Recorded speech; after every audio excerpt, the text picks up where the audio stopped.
بسم اللہ الرحمن الرحیم۔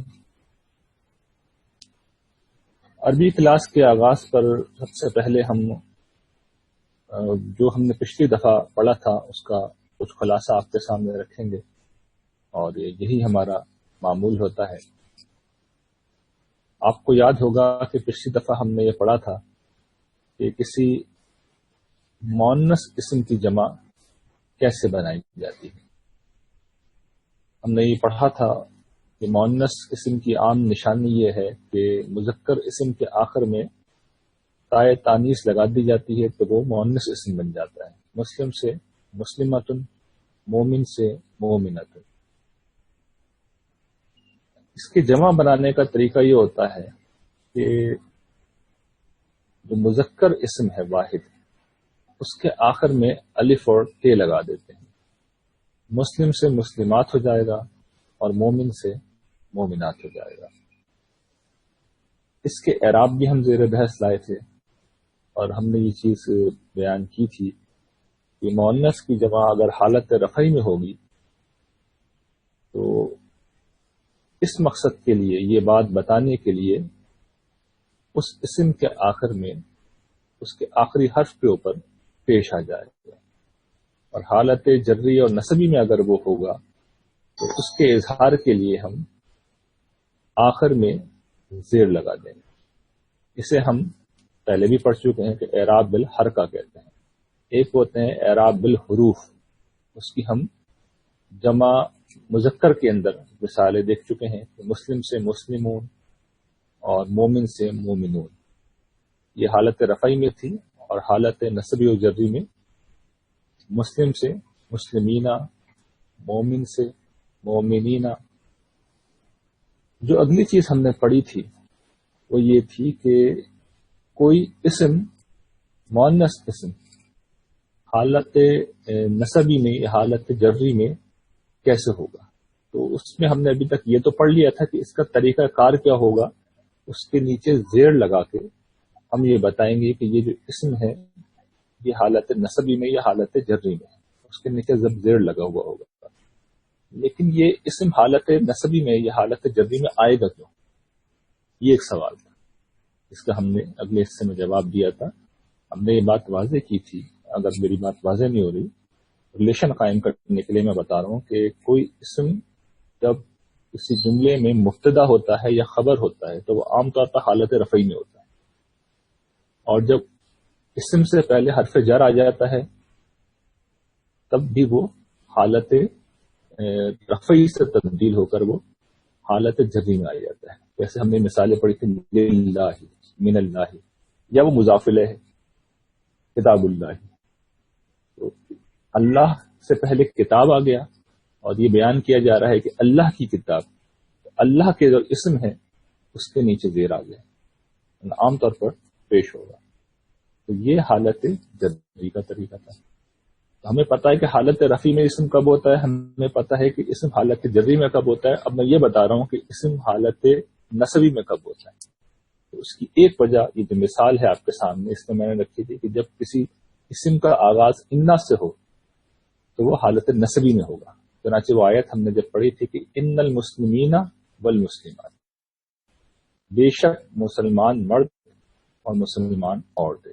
تو مسلمین جو ہے وہ جمع مذکر کا حالت نسبی ہے، اور مسلماتی جو ہے وہ جمع مؤنث کا حالت نسبی۔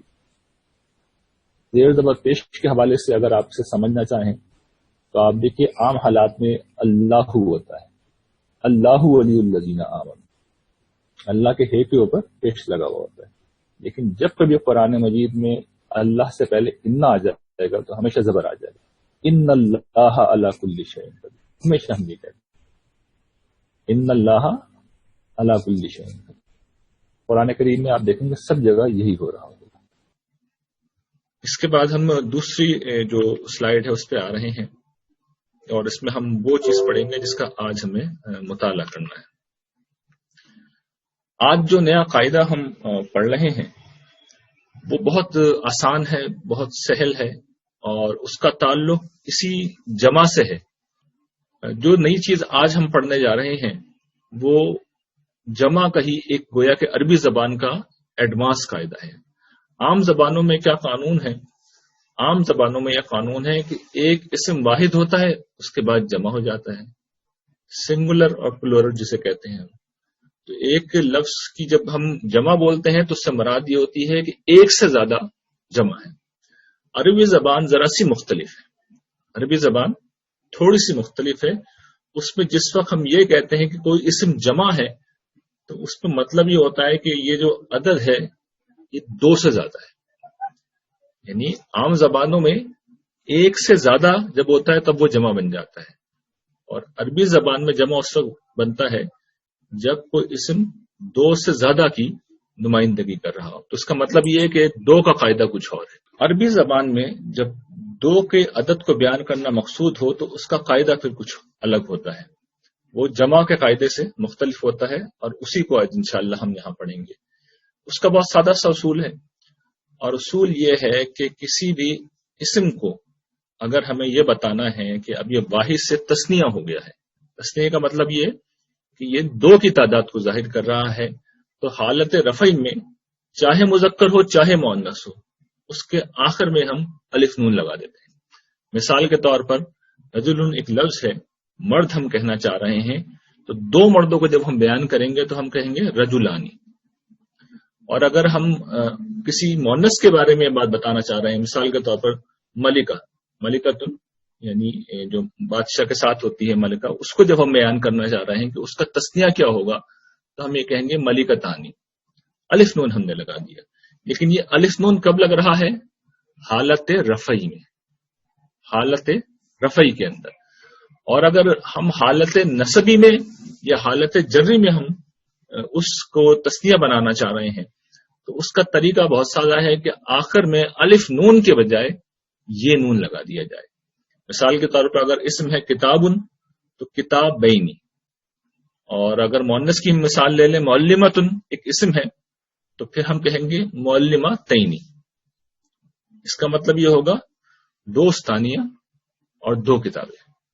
کتاب چونکہ مذکر ہے اور معلمہ چونکہ مؤنث ہے تو الگ الگ ہم نے بیان کر دیے، لیکن طریقہ یہی ہے کہ یہ نون آئے گا۔ تو بہت سادہ سا قاعدہ ہے، لیکن ایک باریک چیز ہے جس کو میں توجہ آپ کی اس طرف مبذول کرانا چاہتا ہوں کہ اگر فرض کر لیں ایک اسم ہے معلم، اور معلم کی اگر ہم جمع بنانا چاہیں گے تو وہ جمع بنے گی معلمون، اور حالت نسبی میں اور حالت رفعی میں کے اندر وہ جمع بن جائے گی معلمین۔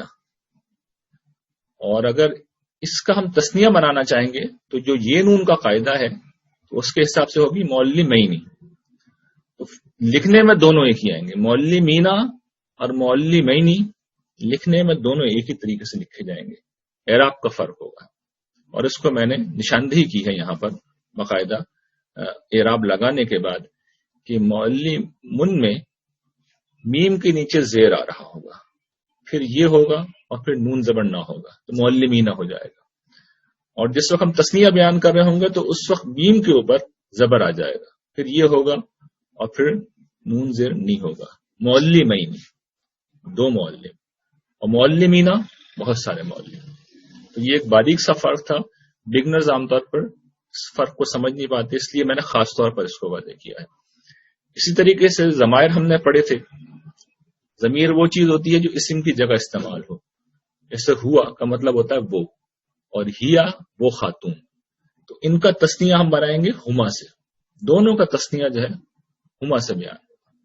یہ حالت رفعی میں ہے، اور یہ حالت جری میں اس کو جب ہم بیان کریں گے تو وہ ہیما ہو جائے گا۔ یہ سمجھانے کی وجہ یہ ہے کہ آگے جو میں نے مثال قرآن مجید سے دی ہے اس کے اندر یہ استعمال ہوا ہے۔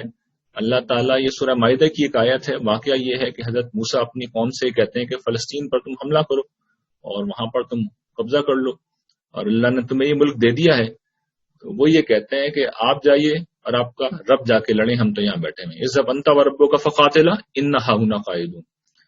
تو اس موقع پر جس وقت یہ معاملات ہو رہے تھے تو اللہ تعالیٰ بیان کرتے ہیں قال رجلان من الذین یخافون انعم اللہ علیہما۔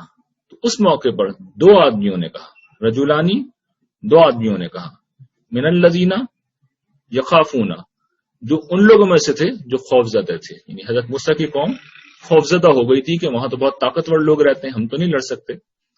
تو اس ڈرپوک قوم میں سے دو بہادر لوگ تھے، اور اللہ تعالیٰ نے بیان کیا کہ انعم اللہ علیہما، اللہ نے ان دونوں پر انعام کیا تھا. تو اللہ چونکہ حرف جر ہے اور ہما اس کے بعد آیا تو علیہما کے بجائے علیہما ہو گیا ہے. تو یہ آپ نے قرآن مجید میں اس کا استعمال بھی دیکھ لیا. اور ایک آخری چیز جو کوئی ضابطہ نہیں ہے، جو قاعدہ نہیں ہے، صرف معلومات ہے، وہ یہ کہ ابھی تک ہم نے جتنے بھی جمع کے قاعدے پڑھے تھے ان کو جمع سالم کہتے ہیں. جمع سالم کا مطلب یہ ہے کہ جو واحد اسم ہوتا ہے وہ سالم رہتا ہے، اس میں کوئی ٹوٹ پھوٹ نہیں ہوتی. مثال کے طور پر معلمینہ کے اندر یا معلمونہ کے اندر معلم کا لفظ بعین ہی موجود ہے، اس میں کوئی تبدیلی نہیں ہوئی. اس کو جمع سالم کہتے ہیں. عربی میں جمع کی ایک دوسرے قسم بھی ہوتی ہے جس کا کوئی ضابطہ قاعدہ نہیں ہوتا. صرف ایک چیز اس کے حوالے سے یاد رکھنی چاہیے کہ اس میں اصل جو اسم ہوتا ہے، واحد اسم، وہ ٹوٹ جاتا ہے، اور اسی لیے اس کو جمع مکسر کہتے ہیں. یعنی اس میں ٹوٹ پھوٹ ہو جاتی ہے، مطلب یہ کہ وہ بدل جاتا ہے. تو اس کی شکلیں بہت سی ہوتی ہیں. یہ چیز سمائی ہے، اہل زبان جس طرح بولتے ہیں ویسے ہی ہمیں بولنا ہوگا. اس کی کچھ مثالیں آپ کے سامنے میں نے رکھنی ہے کہ رجل ایک لفظ ہے تو اس کی جمع جو ہوگی وہ رجال ہوگی. دیکھیے یہ اس قاعدے کے مطابق نہیں ہے جو ہم نے پڑھا ہے. نبی سے انبیاء، ولد سے اولاد، کتاب سے کتب، خشب لکڑی کو کہتے ہیں، خشب اس کی جمع ہے، امرات کہتے ہیں، عورت کو کہتے ہیں، اور نساء جو ہے کئی ساری عورتیں. تو ان ساری چیزوں میں آپ دیکھ لیجیے کہ آپس میں کوئی ضابطہ قاعدہ نہیں ہے. تو یہ چیزیں آپ کے علم میں ہونی چاہیے. قرآن مجید میں اکثر جو جمع استعمال ہوتی ہے وہ اس قاعدے کے مطابق نہیں ہوگی، تو وہ اصل میں جمع مکسر ہوگی. اور جیسا کہ عرض کیا کہ اس کا کوئی ضابطہ قاعدہ نہیں ہوتا. وآخر دعوانا الحمد للہ رب العالمین.